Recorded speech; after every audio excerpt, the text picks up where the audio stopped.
So continuing our episode about blankets in Athens, I've got Kathy Elkins with us here today from Webb's, America's Yarn Store. Hi, Kathy. Hi, Uni. And what is this beautiful project that you brought with you? Oh, I'm so excited to bring this project here to Knitting Daily TV. This is the Illusion Cube blanket. It's knit out of 100% wool and uses 9 different colors, and 56 hexagons create this beautiful blanket that ends up as its own little parallelogram. This is, I mean, the planning of the colorway is just really amazing to me. There's an optical illusion kind of thing happening here.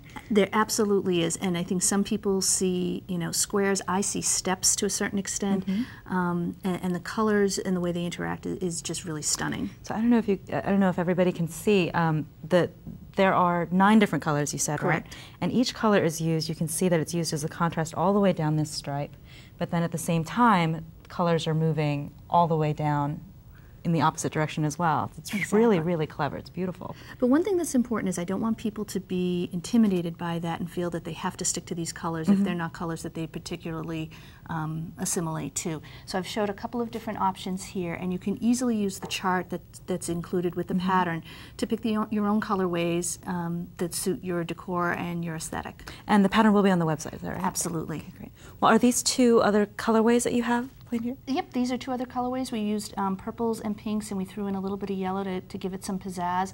And this is a series of blues and browns that we have in this particular wool yarn that we wanted to show how they all work together.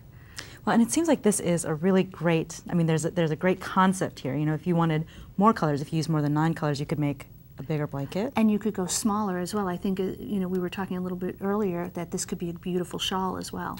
Well, great. Well, so let's talk about how the hexagons are actually made. The construction of the hexagons is just so brilliant in its simplicity.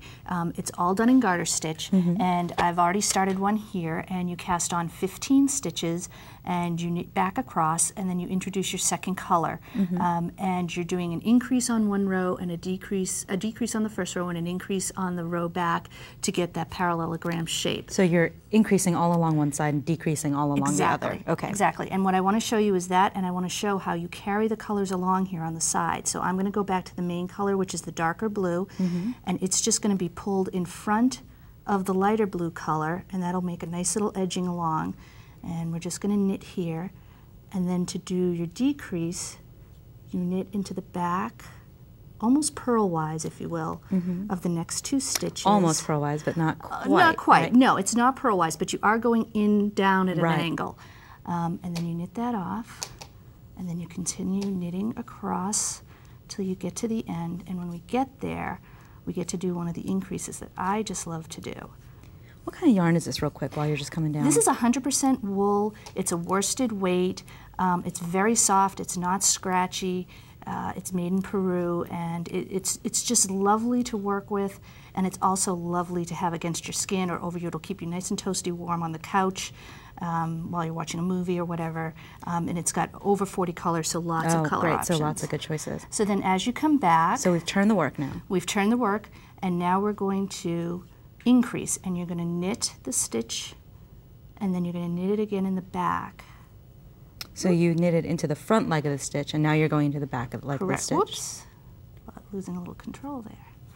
There you go. So you've made 2 stitches out of one. And now you continue knitting across, and you do that alternating rows, and that will give you the parallelogram shape. And that's what we're talking about here, right? This. Correct. It'll give you this shape here, and then if you'll demonstrate for me, and I'll talk to it, that you then come across and pick up stitches, and you do the next parallelogram. So we've got a finished parallelogram here.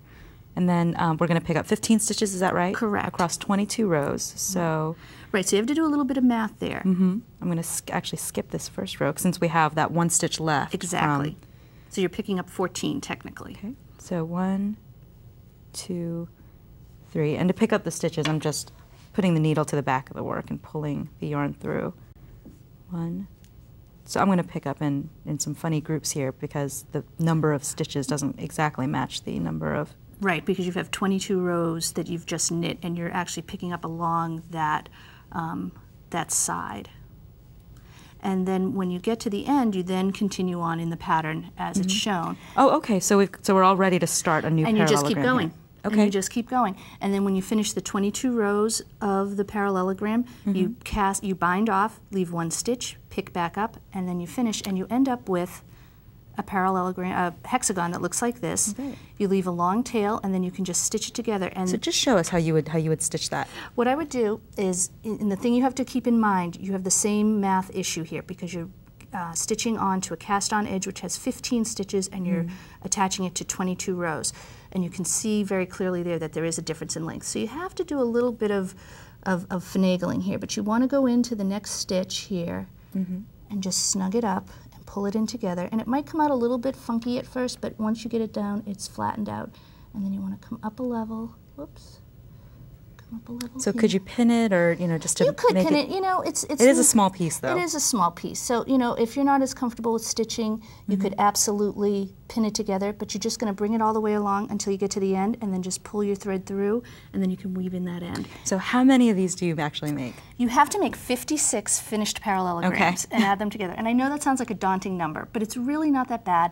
And what I would do is I would do my 9 parallelograms for one strip, put them together, and then my reward would be able to start knitting again. Well, and as you were showing us with carrying your yarns and being able to pick up the stitches, there aren't that many ends to weave in, I would guess. No.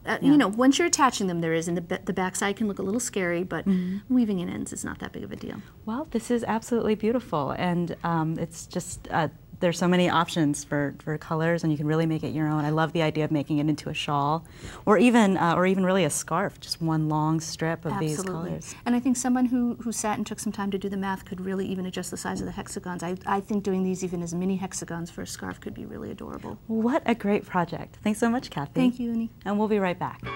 Knitting Daily. Make time for yarn every day. Visit our website for free access to all the patterns, project ideas, tips, and techniques from this season of Knitting Daily. Log on and get printer-friendly patterns and more at knittingdailytv.com. This is show 310. Take your knitting to the next level. Visit knittingdailytv.com for your free e-booklet of 13 tips, hints, and secrets to improve your knitting skills from the designers featured on Knitting Daily TV. Knitting Daily has been sponsored in part by Interweave Magazines and Books, inspiring, encouraging, and supporting creative self-expression through art and craft media. Interweavestore.com. Webs, America's Yarn Store, a source for knitting and crocheting yarns and supplies. Yarn.com.